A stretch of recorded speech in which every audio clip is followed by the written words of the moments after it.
Welcome back. Yes, this is the next section of Women of the Bible, New Testament. Some of the various women. We have Martha, the sister of Mary Magdalene, and how she's fretting about getting food put out and getting the house clean and all that. Last time we talked about Mary Magdalene and how she sat at Jesus' feet and cleaned him and listened to his stories and sat there. And Martha's coming through and she's just in a panic. She's freaking out. She's stressed. She's going this and that and the other. And when you read about her in Luke 10:38-42, John 11:5-44, and John 12:2-7, basically, she's like a sister to Jesus, like Mary, she's a sister. But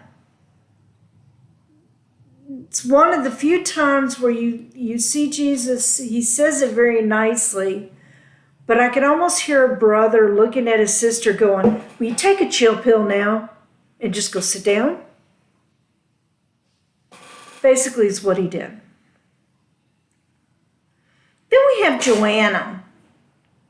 You find her in Luke 8:2-3 and Luke 24:1-11.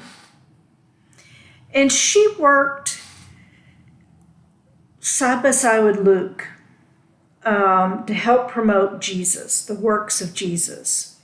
So she was basically a follower of Jesus who worked side by side with Luke. She was at the cross and at the tomb with Mary Magdalene and the host of others. She was one of the many women who also had demons cast out. Okay? Jesus casted out a demon from her. We have Phoebe. It's Phoebe, from Romans 16:1-2.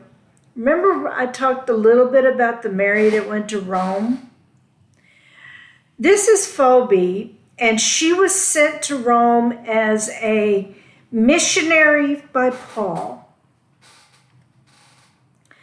With the affirmations placed on her, we see that there are no restrictions on what women can do for God.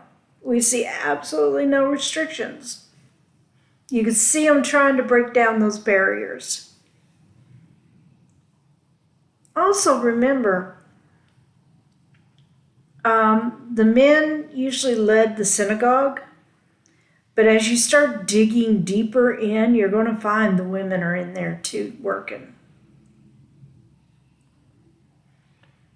Now, I want to really talk about the Samaritan woman in John 4:5-42. And a lot of people know the story, but they don't know the story. My apologies. I managed to get it buzzed. Anyway, a lot of people don't know this. They know the story of the Samaritan woman, but they don't really, they see it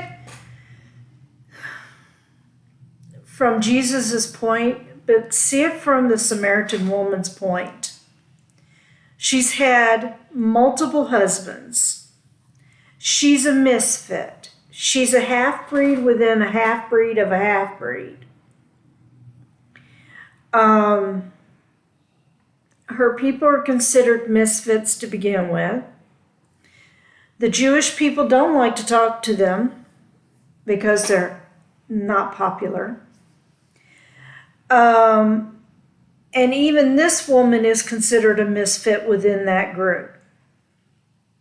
She's, like I said, she's had several husbands.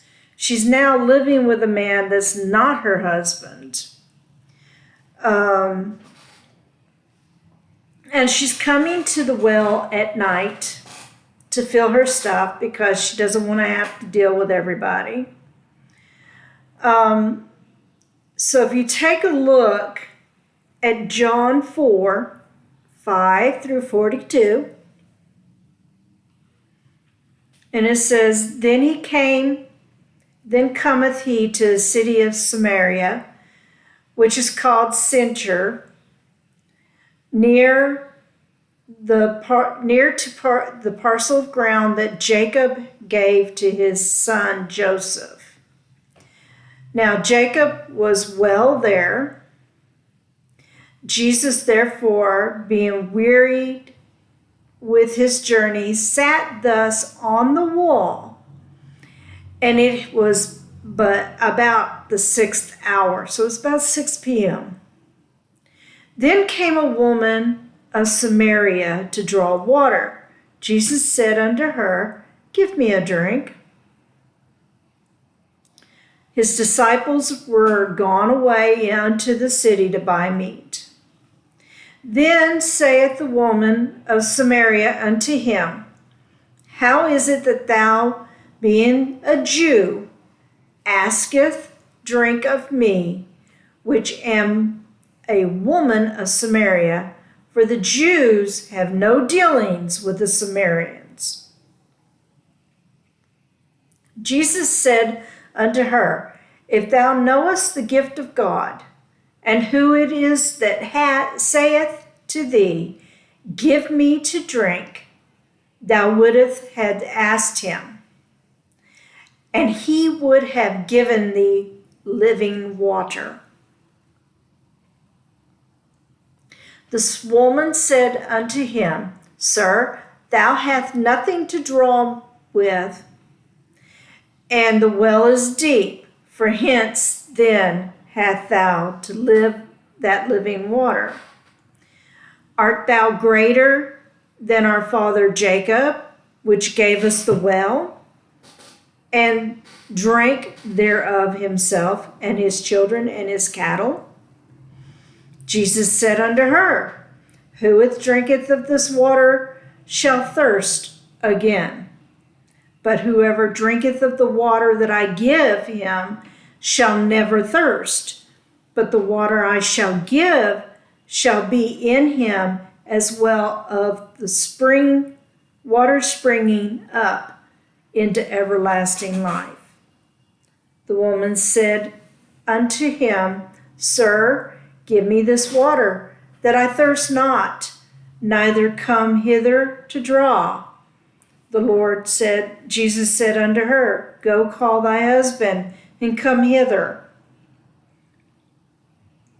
The woman answered and said, I have no husband. Jesus said unto her, Thou hast well said, I have no husband. For thou hast had 5 husbands, and he whom thou now hast is not thy husband. In that saidest thou truly. The woman said unto him, Sir, I perceive the truth, art a prophet. Our father worshipped thee in this mountain, and ye said that in Jerusalem in the peace where men ought to worship. Jesus said unto her, Woman, believe me, the cure cometh when ye shall neither in the mountains nor yet at Jerusalem worship the Father. Ye worship ye not now, not what? You know what we worship, for salvation is of the Jews. But the hour cometh, and now is when the true worshipers shall come worship the Father in spirit and truth. For the Father seeketh the worship. God is the Spirit, and they to worship him must worship him in spirit and in truth. She said unto him, I know that Messiah cometh, which is called Christ. When he is come, he will tell us all things. Jesus said unto her, I that speak unto you am he. And during this point is when all of his disciples come, and they've got the meat, they're eating, and then when it's all said and done, she goes and tells everybody, he's here. He's here. I just talked to him. He's here. Come with me. He's at the well. Come on.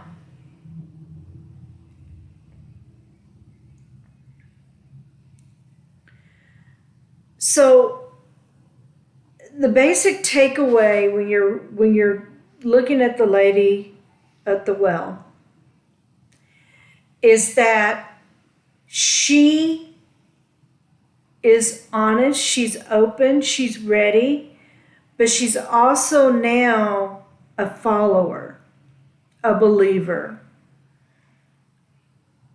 And she goes forth to spread the word.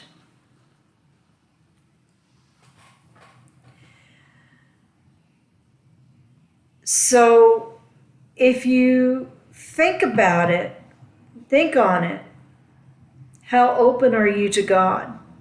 How open are you to hear and believe and see?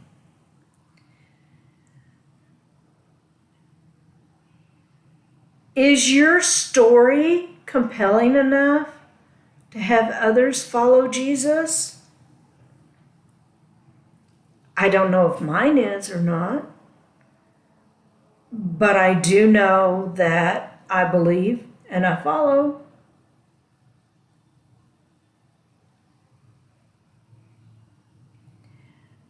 And when you start reading about everybody's works and their writings and their beliefs and their I can do this and I can do that, are your works or your offerings worth writing about?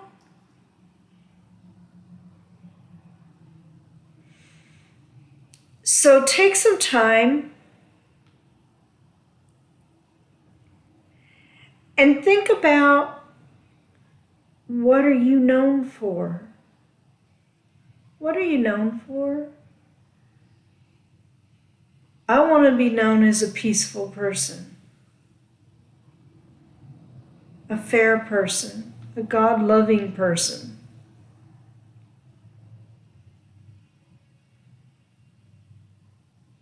I pray that you find something in these women that will help you.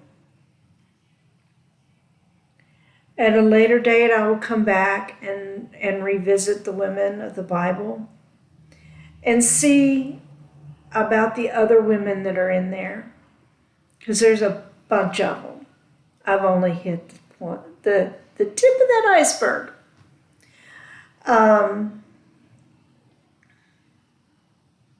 There are a lot of them. And I found, by doing this, I found strength in God again. I hope you do. You find strength and the power of God.